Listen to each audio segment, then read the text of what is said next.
Hi, my name is Erica, and welcome to my wrap-up for the last week of May, which is the Goodreads group All the Books monthly readathon.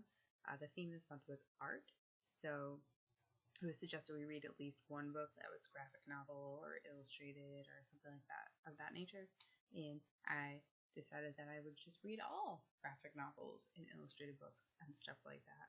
So I got a whole bunch from my library, and I'm working through a stack of them, and yeah, so this is my wrap-up to see how many I got through. So the first one that I completed during the readathon was Persepolis, The Story of a Childhood by Marjane Satrapi, I think is how you say it.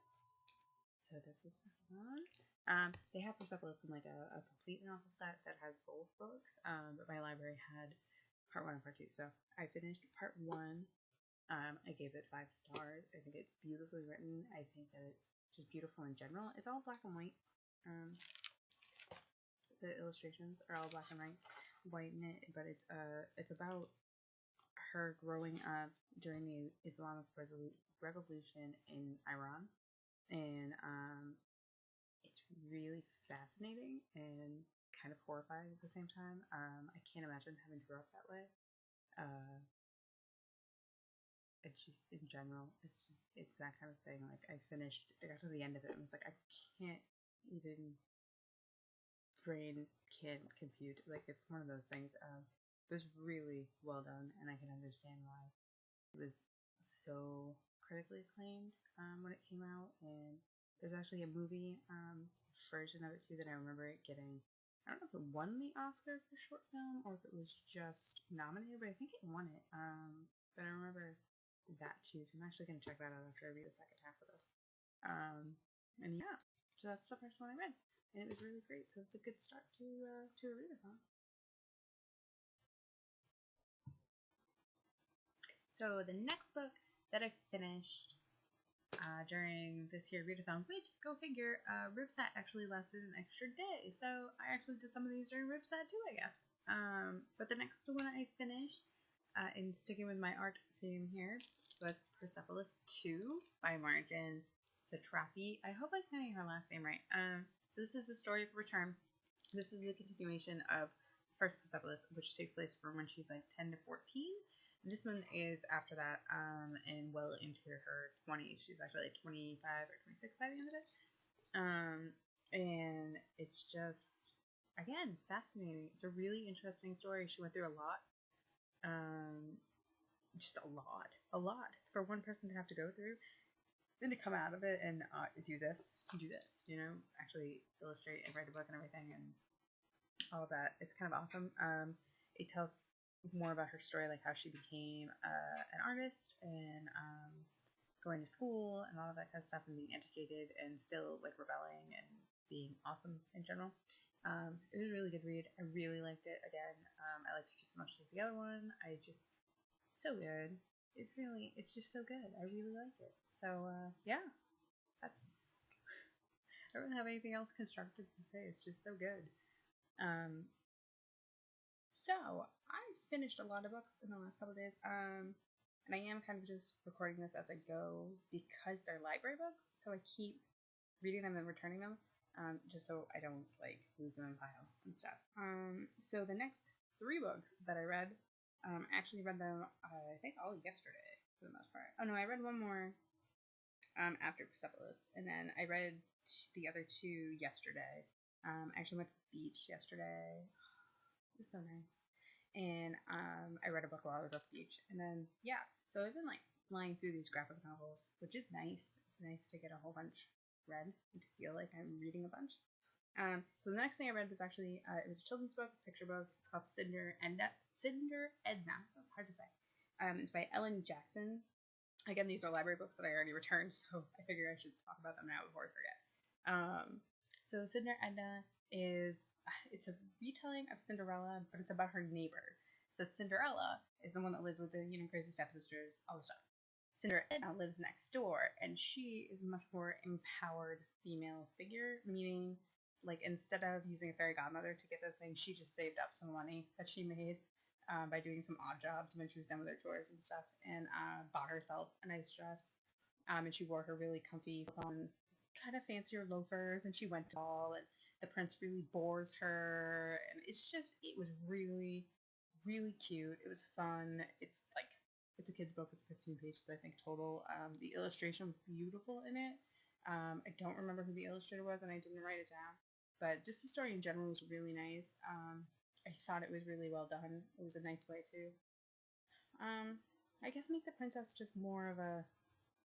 I mean, like, just show that happily ever after doesn't mean you have to be a princess and married to a prince. It can also mean that you're just somebody over here who made an honest living and then met somebody that really fit the mold, that kind of thing. So I thought that was pretty cool. It's really good for kids anyway. Like, definitely somebody that might be into reading like Cinderella stories. It's really cute though. It was really good. Definitely check that out if you like kids books. It's really fun. So the next one I read was a collection of poems and illustrations by Shel Silverstein. Oh, I love Shel Silverstein. I grew up with Shel Silverstein. I read Where the Sidewalk Ends. I probably read that like 100 times, easy. And Light in the Attic, I have those too. And they are well-worn, well-loved copies. I've read them a ton of times. I remember at one point there was like a story hour that you could call on the phone and they would read you Shel Silverstein every day. And I used to do that when I was like 15 because I just loved being able to hear it again. But yeah, that's definitely one of my favorite authors, like just from being a child. So the one I read was Everything on It, which I think is like the 4th collection. I'm not sure because there's follow me on Instagram. I was posting a bunch of them while I was reading them just because I was like, this is so perfect. It's exactly how anybody would feel. But I love that, and I gave it 5 stars because I love it. I actually think I've given most things I've read in the last week 5 stars because they've been so good. And it's different with a graphic novel anyway because the graphic part is part of it. Obviously, go figure. So I read that one yesterday. That was awesome. And then I actually finished up this morning Anya's Ghost by Vera Brogzol. That one's gorgeous. I actually meant to do this video while I still had it so I could show you pictures from it. It is so beautiful. I love the colors. I really love the color scheme. It's kind of like a lavender, blues, purples that are used in it, and black instead of just black and white or like a whole myriad of colors. It's basically just in that. And it's a really interesting story. I've always been somebody that likes kind of a darker turn. Sometimes like I like a romance and I like a thing too, and I like the happy fluffy things, but I've always had a thing. I mean, I'm the girl that likes Edgar Allan Poe and always has. I mean, like that kind of stuff is just ingrained in me. I really like somewhat darker stories and ghost stories and stuff, and this one was pretty interesting. If you've never heard of it, it's about a girl named Anya who is kind of your typical like 15-year-old. She's not a license or anything. She smokes cigarettes because she thinks it's cool. She makes her school uniform a little shorter so that it's cooler, it's cuter. She's on a diet because she thinks that she's too fat. She's actually Russian, but she doesn't want people to make fun of her, so she gets rid of her accent, that kind of stuff. Again, like she's a very like 15-year-old girl. Like it's kind of one of those things you can. I think almost every female at 15 goes through where you're more worried about what other people will think about you than you are about how you feel about yourself. Which, it happens. She ends up falling in a well and meeting a ghost, hence Anya's Ghost. And then it's just the story about all the things that happen to the ghost, and it was really entertaining. I flew through it. Like, I fell asleep. I was really tired about halfway through it, so I put it down and went to bed. And when I woke up in the morning, actually, it was the first thing I did this morning was read the rest of it. I really liked it. At one point, it was like flipping pages furiously, just like, oh, what's happening? What's going on? So it's really well written. I really enjoyed the artwork in it. I love the color scheme. I thought it was really great. If you have not read that and you like a kind of fun ghost story, pick it up. It's cool. It was at my library, which made me happy. And Through the Woods, and it is by Emily Carroll. It's actually 5 different stories, and they all kind of run around the woods. This one was one that I saw on BookTube in a video by Ariel Bissett. And she does lovely videos too. I love watching her. But she was talking about how beautiful this was. So when I saw it at my library, I was like, and I flipped it open, and she's right, it's gorgeous. I mean, just the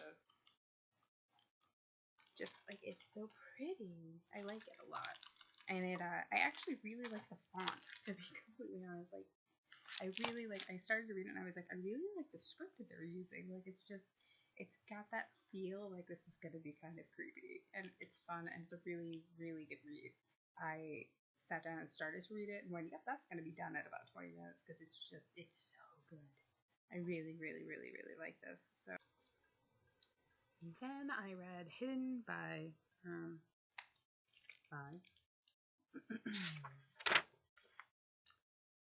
Loet. Okay, I don't know how to say this. So I think it's Loet Delvillier,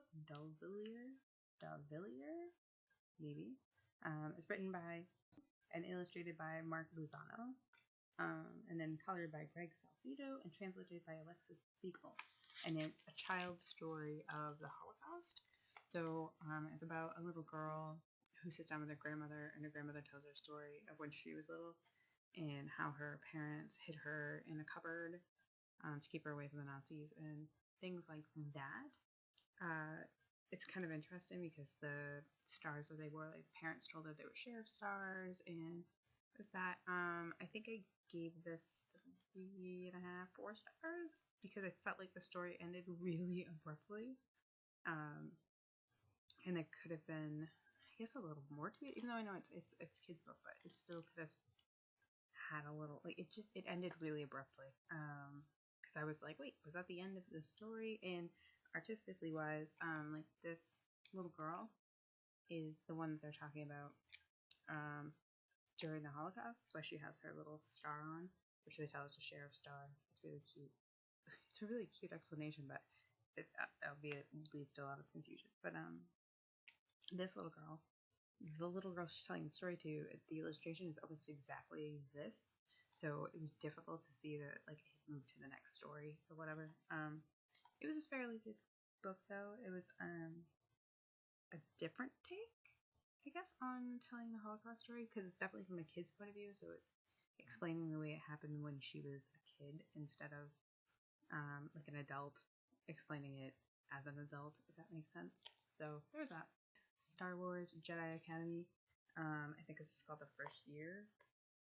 It's the first one in the series, and it is like a whole series.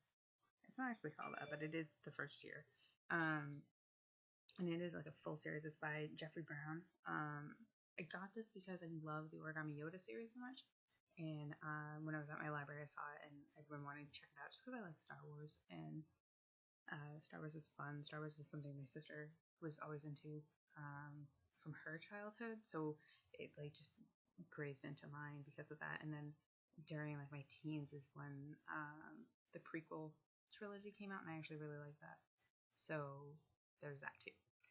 So anyway, so I read this, and it's cute the way it's done. It's done like a journal, so it's done like a journal. So Rowan is the main character. He's going off to Jedi Academy. He wants to go to Starflight Pilot Academy, but he doesn't get in there, so he goes to Jedi Academy instead.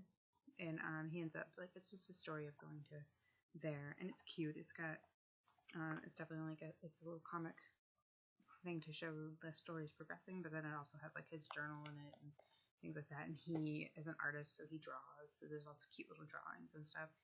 It was good. It was fairly nice. I'm sure if I was a lot younger, I might have been more into it. At the end, I gave it 3 stars just because it wasn't as captivating and funny and silly as like the Origami Yoda series was, which is by a totally different author altogether. But it's the same vein. It's that vein of like Star Wars stuff being thrown into a kid's world. It is cute, and I like the thing. And I have to say, like Little Yoda. Do you see Little Yoda? Little Yoda's so cute. I love him. And it's just the way they drew him, but he's Yoda like you're used to. Like he's Master Yoda and all that. So that was pretty good. I'm sorry. So I read one more. I read Sisters by Raina Telgemeier, I think so you say it. Which is a graphic novel that's like a junior version of a graphic novel, and it's kids version, I guess. Whatever. Raina is a writer that I've read before because my niece like sat me down and was like, you need to read Smile, because it was one of her favorite books. It was such a good book. Smile is about getting braces, like having like a horrific accident, and her losing her teeth, her like front teeth, or whatever, and how they give you to get braces. And then, so this one was Sisters, which is actually the third of hers that I've read. And this one was just literally about being siblings and being on a road trip with siblings that maybe you don't get along with really great, and the reasons why you don't, and that kind of stuff. And it was really nice, and it was really good, and I think it would be really relatable, specifically at the age of like 15, 16, with your younger siblings, or even like a younger, like 8 or 9-year-old, to their older sibling. It's just pretty interesting. It was good. I liked it. It was cute. And that's the only other one I finished during this readathon. So I actually read a lot of books. Books wrap up. Which is the end of May. Watch out. Tomorrow's June.